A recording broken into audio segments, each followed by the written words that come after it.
I apologize.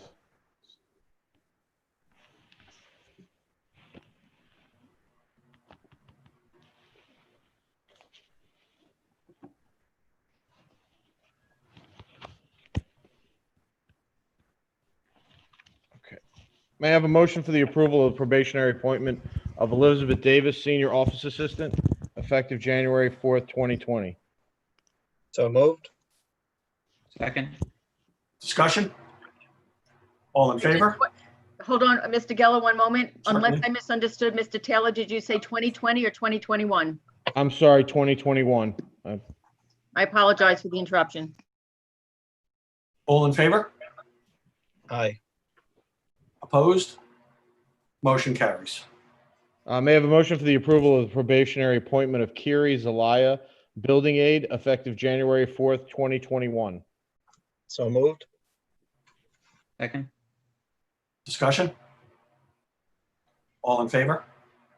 Aye. Opposed? Motion carries.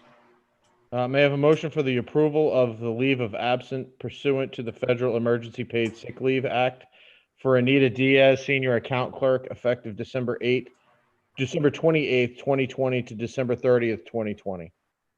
So moved. Second. Discussion? All in favor? Aye. Opposed? Motion carries. May I have a motion for the approval of the leave of absence pursuant to the Federal Emergency Paid Sick Leave Act for Patricia Plompin, Senior Office Assistant, effective December 15th, 2020 through December 18th, 2020? So moved. Second. Discussion? All in favor? Aye. Aye. Opposed? Motion carries. May I have a motion for the approval of the substitute teachers as listed on your agenda with a change to the effective date for Angela Formosa to December 9th, 2020? So moved. Second. Discussion? All in favor? Aye. Aye. Opposed? Motion carries. May I have a motion for the approval of the clubs and advisors for 2020, 2021 for the high school? So moved. Second. Discussion? All in favor? Just one question. Most of these are going to be the virtual clubs, right? Is that most of them? Yes. All in favor? Aye. Opposed? Motion carries. May I have a motion for the approval of the clubs and advisors for 2020, 2021 for Beach Street Middle School? So moved. Second. Discussion? All in favor? Aye. Opposed? Motion carries. May I have a motion for the approval of the clubs and advisors for 2020, 2021 for Udall Road Middle School? So moved. Second. Discussion? All in favor? Aye. Opposed? Motion carries. May I have a motion for the approval of the clubs and advisors for 2020, 2021 school year for Bayview Elementary School? So moved. Second. Discussion? All in favor? Aye. Opposed? Motion carries. May I have a motion for the approval of the clubs and advisors for 2020, 2021 district-wide? So moved. Second. Discussion? All in favor? Aye. Opposed? Motion carries. May I have a motion for the approval of the clubs and advisors 2020, 2021 for Manatuck Elementary School? So moved. Second. Discussion? All in favor? Aye. Opposed? Motion carries.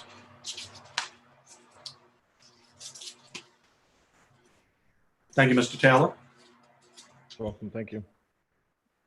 And Mrs. Morrison will give the curriculum update. Thank you, Mr. Geller.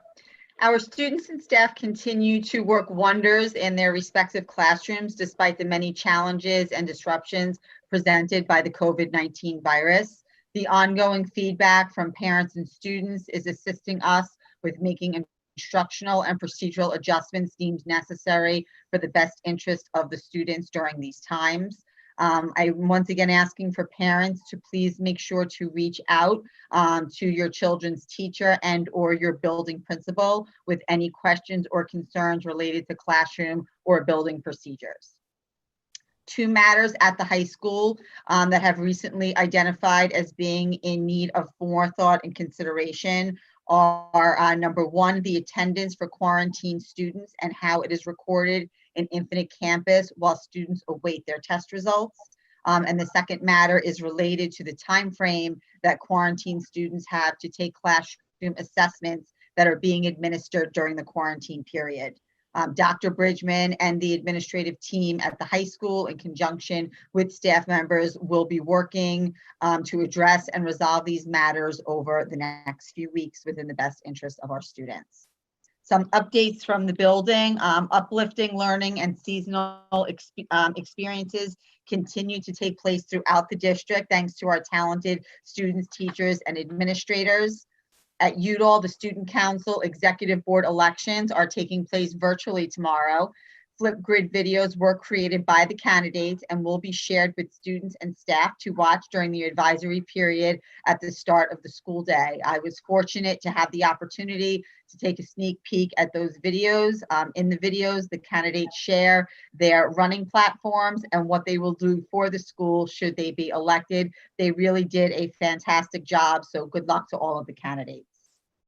At Paul J. Ballou, the annual Gratitude Assembly recently took place virtually. Special guests were invited to virtually attend the assembly program, where students shared heartfelt gratitude to loved ones for a variety of reasons. As quoted by Mrs. Pratt, the students did an amazing job, and the virtual assembly was shared with all parents via Parent Square. At the high school, the World Language Honor Society students are in the process of creating personalized virtual holiday messages for the students in the life skills classes. The message will be virtually delivered before the upcoming holiday break. They include cards, singing of favorite holiday songs, and reading of favorite holiday stories. And at Oakwood, students across the grade levels have been engaged in a myriad of STEM activities. Fourth grade students recently designed aerodynamic sleighs with popsicle sticks and masking tape for Santa's consideration for future sleigh designs. The fifth grade students constructed individual shelves for elves made with Play-Doh and popsicle sticks. One of the requirements for the shelf was that it could stand alone and support the weight of a paper elf without falling.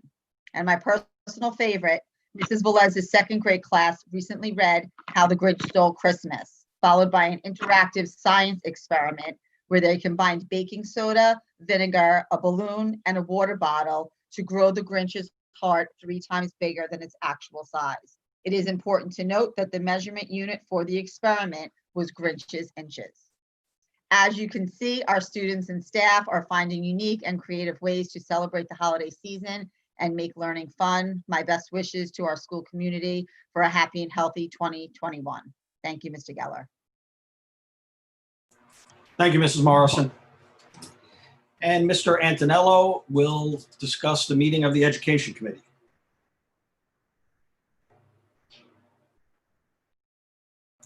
You're muted, Mr. Antonello. I'll try this without with the microphone on. The Education Committee met on December 8th, 2020 at 7 p.m. Education Committee members present were myself, Mrs. Burns, Mrs. LaRosa, Mr. McCann, Mrs. Morrison. Others in attendance, Mr. Capitello, Mr. Tussey, Mrs. Pilati, and Mr. Taylor. The first item discussed was the elementary math program review. This is the third year of the elementary level transition to the Dimensions Singapore math program.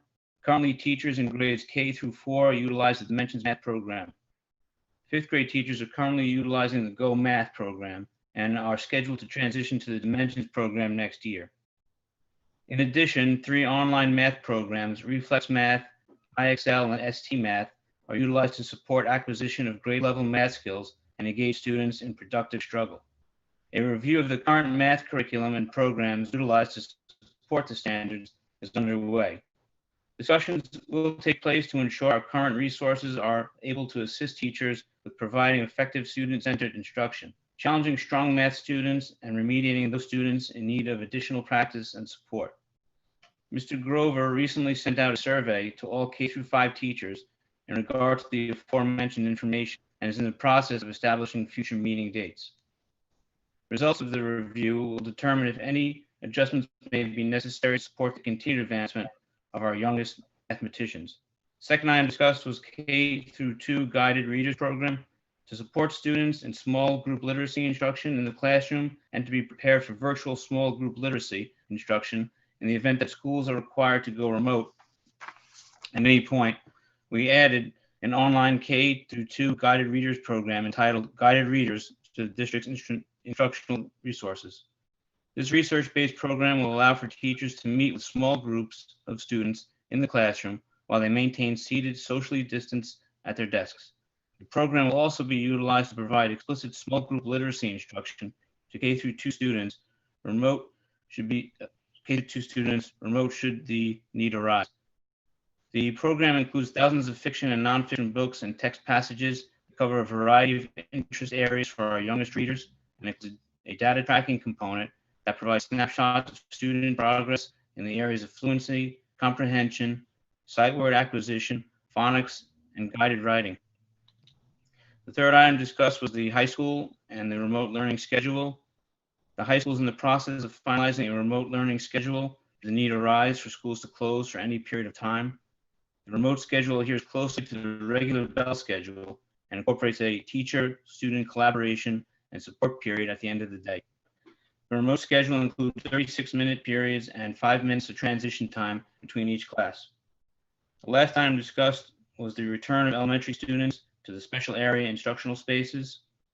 This week, our elementary schools began to transition students back to the special area classrooms. On a rotating schedule, students will once again be receiving art, music, and LMC instruction in those respective instructional spaces. The rotating schedule allows for sanitation of the classrooms between cohort usage. The meeting ended at 7:15.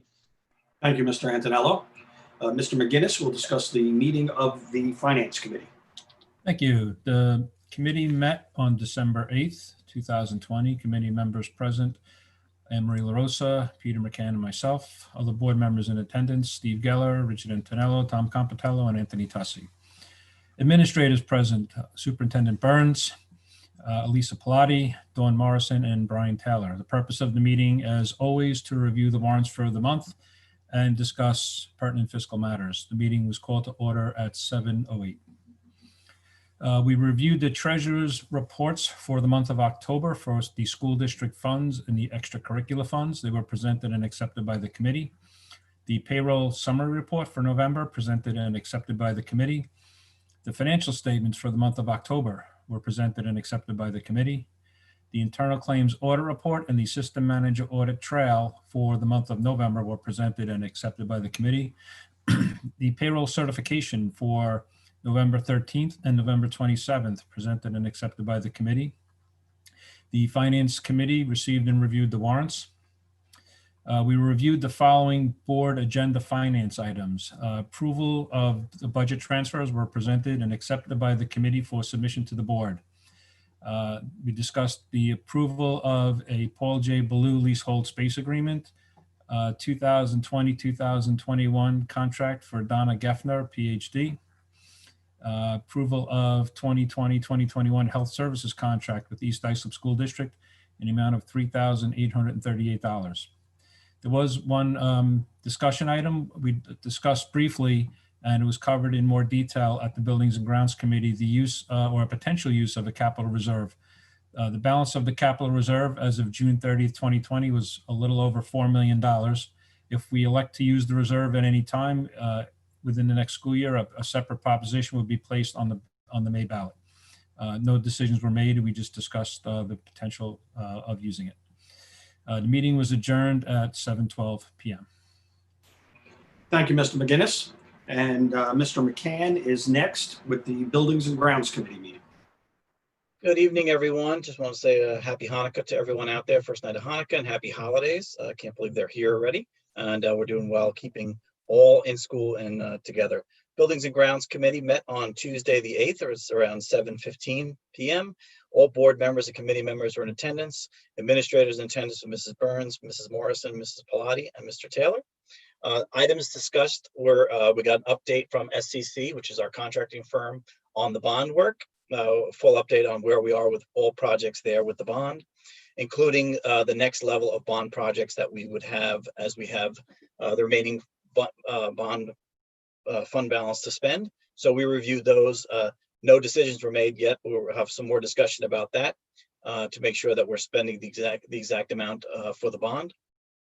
As Mr. McGinnis mentioned, we discussed the capital reserve fund and potential projects there. So we garnished a list of all potential projects in the district that may need to be addressed on the capital reserve fund. We're going to discuss those. You know, we all kind of prioritize the ones that were safety and concerns first. So we'll discuss those in further sessions to ensure that we are putting up what we need to do appropriately. The seniors in the high school had recommended a paw print project for the graduating seniors. That's under consideration for the springtime to line the Lion's Path with paw prints for the outgoing seniors.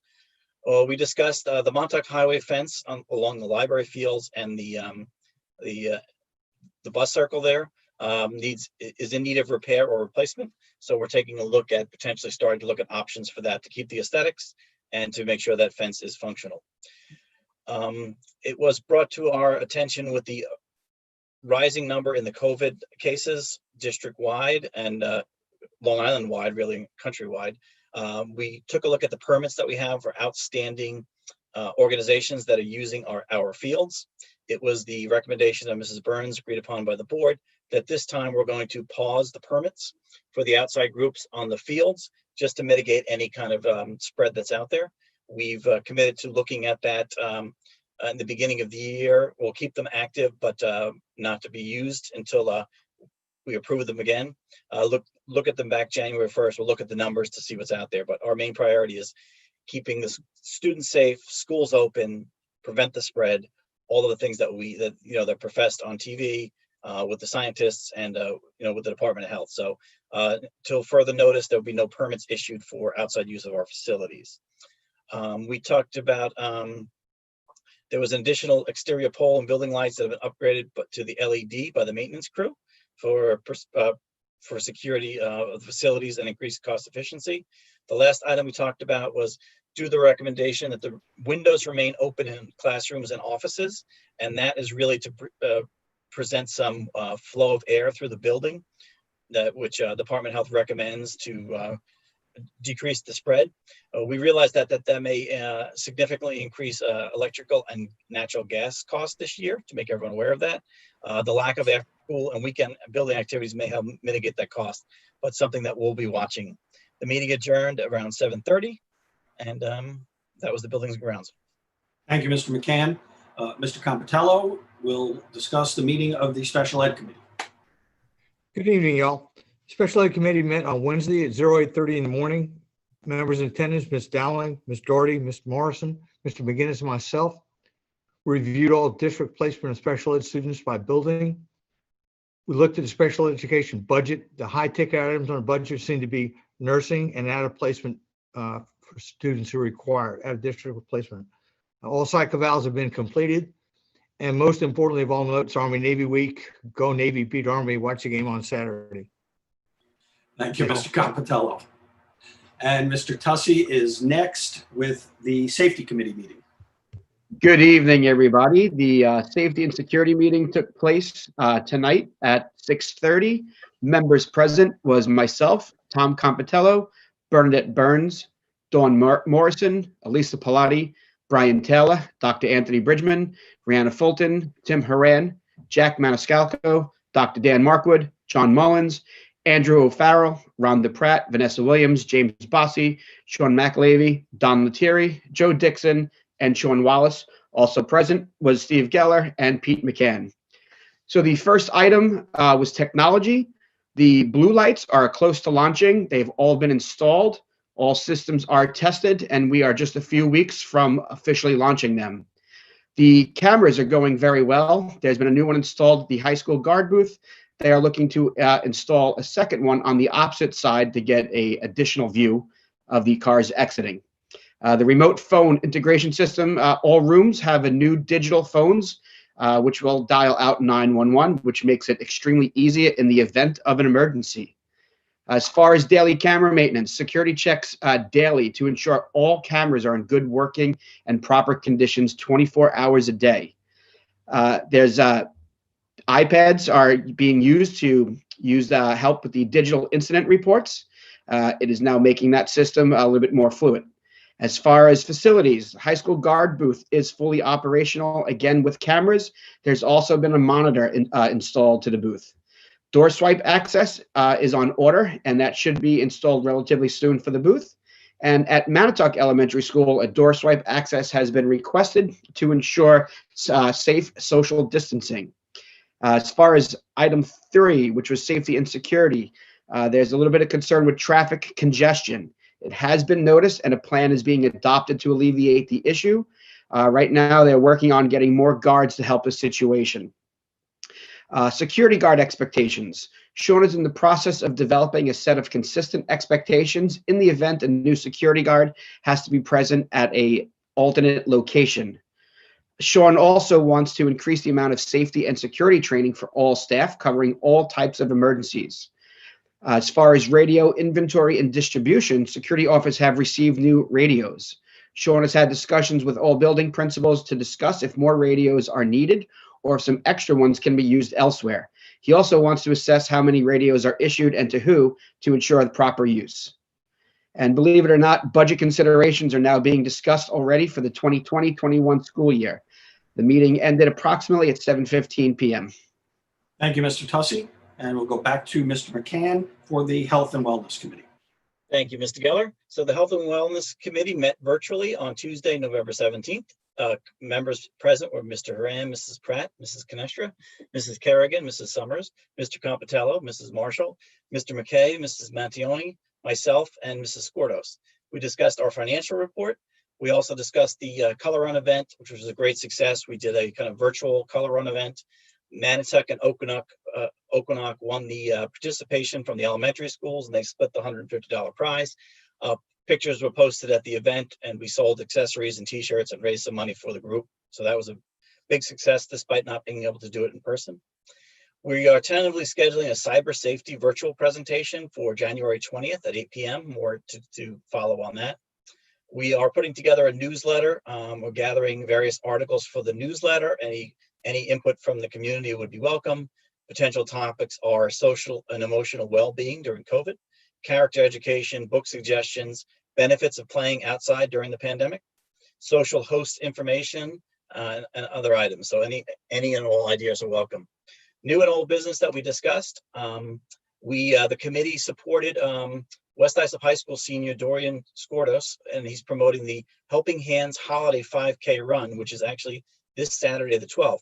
Unfortunately, the run had to be converted to a virtual run, but there is still a time to register for that, and that's at hashtag Helping Hands Holiday Run, either on Facebook or Instagram, to sign up for that event.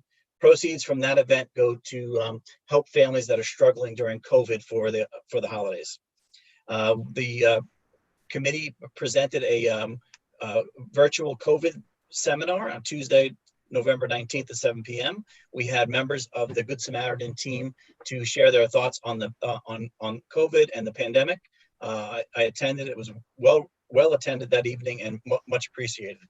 We're exploring some options as we are with everything virtual. We're exploring a virtual bike-a-thon for the spring. And also we're exploring the creation of what we're calling the Kick It COVID Challenge. We've tasked West Islip High School senior Dorian Skordos again to provide some feedback on that. We're looking to do kind of an ice bucket challenge within our community of how to get outside and do some activities during the COVID time. So we're going to try to make it fun for the community, have everyone participate, post videos, more to come on that. We're also in looking at the potential of providing a speaker for virtual of also that same navigating through the pandemic. We Our annual West Islip Breast Cancer promotion, which was done by the staff, raised over $1,830 for the West Islip Breast Cancer Coalition. So thanks for all the staff members who contribute to that. This brings our total contributions to that group to $41,790. Most appreciated as someone who's had a spouse going through that. The West Islip Breast Cancer Coalition does wonderful things to help families in need as they're going through those times. So that was a wonderful event by the staff. Our next meeting is Tuesday, January 5th at 10 a.m. virtually. And I thank everyone again and have a happy holiday. Thank you, Mr. McCann. And Mrs. Pilati will discuss financial matters and business items. Thank you and good evening. The treasurer's report for the month of October had a beginning balance of $55,988,292.81 and an ending balance of $43,744,622.39. May I have a motion for the approval of the budget transfers 3982 through 3997 for the general fund and 3985 through 3996 for the capital fund? So moved. Second. Discussion? All in favor? Aye. Opposed? Motion carries. May I have a motion for the approval of the contract and agreements listed on the agenda for 2020-21? So moved. Second. Discussion? All in favor? Aye. Opposed? Motion carries. Thank you. Thank you, Mrs. Pilati. Okay, can I have a motion for the approval of the Winkler Real Estate Amendment Number 10 to contract? So moved. Second. Discussion? So this is the contract with Winkler Real Estate for the buildings that are leased. It is Westbrook Elementary and Currahee Elementary, and it is just an extension of the contract that we've had in place with her all these years. All in favor? Aye. Aye. Opposed? Motion carries. Can I have a motion for the approval of the revised fee structure with school construction consultants? So moved. Second. Discussion? All in favor? Aye. Opposed? Motion carries.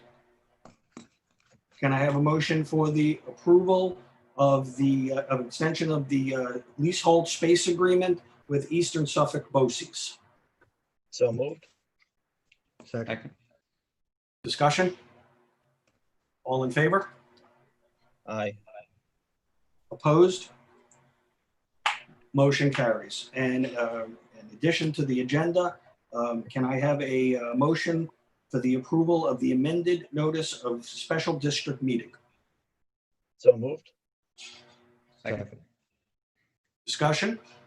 So this is just to change the notification of the date of the vote on the sale of Macera. And essentially it is including the donation that the developer is making to the district. All in favor? Aye. Opposed? Motion carries. Mrs. Burns. Thank you, Mr. Geller. Before I begin, I would like to reiterate something Mrs. Morrison mentioned in her update. We are regularly evaluating our practices, whether instructional in nature, attendance procedures, or of course our safety initiatives. And the district protocol does provide for questions to be addressed with the teacher first, and then the relevant director or principal. Most problems we find are resolved before they even leave the building. So I would encourage people to reach out to your teacher and principal. And for the most part, I think you'll be very pleased. This time last year, I was congratulating our football team on its outstanding season and encouraging you to attend our band and orchestra and chorus concerts district-wide.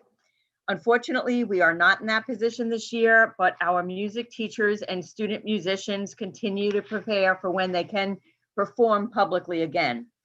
Additionally, we are hopeful that our athletic seasons can resume after the first of the year, But of course, we are carefully following the guidance from the state. Congratulations to our high school thespians who participated in 10 ways to survive life in quarantine. That's been posted on our high school webpage. If you have not seen it, I suggest you do so. As I shared with the teachers and advisors that had worked with the students, I literally laughed out loud. I think some of the administrative assistants outside my office thought I was losing it for a bit there. It's really a very point on piece of work, and it's really funny. So I encourage you to take a look. Despite the virtual presentation, it really was every bit as funny as anything you'd see on a live stage, which is not an easy feat. So bravo to all of our student performers. Earlier in the month, the district posted a survey to determine whether a sufficient number of parents would allow their children, would be interested in allowing their children to participate in COVID testing. So you may recall that 20% of students and staff are required to test to avoid closing schools should the district or the community be designated a yellow zone. The results do demonstrate that enough parents are prepared to provide consent. Specific information about the process, should it be necessary, specific information will be sent home next week either way, but hopefully we'll never have to use it. And finally, I would like to wish everyone a very joyous, festive, and healthy holiday season and encourage you all to make good choices. Thank you, Mrs. Burns. Okay. So again, if anybody, any members of the public have any questions, please email them either to the board or the superintendent. You can find our email addresses on the district website, and we will either respond via email or at the next meeting. And Mr. Geller, I do have 2 questions from a community member tonight. Thank you. Okay, both from Julie Canistra.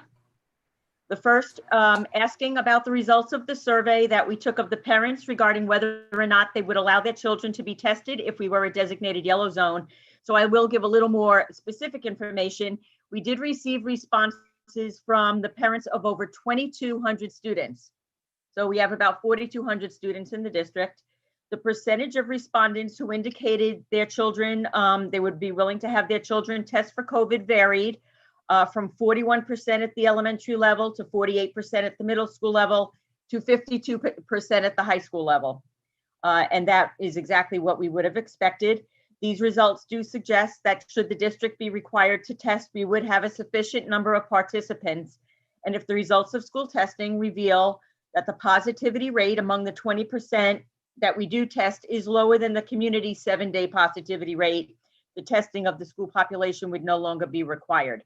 So we are putting a plan together in case we are tapped on the shoulder. I had the opportunity today, as did Mr. Haran, to visit East Islip, who conducted testing today, and they will be conducting testing tomorrow. I've spoken with my colleagues that have conducted it in some of the other districts throughout Suffolk County. It seems to go very smoothly when it is carefully planned, and we are in the position of doing that right now. The second question from Mrs. Canistra, there's been a lot of chatter in the community with regard to who is eligible to vote on the sale of the Macera property.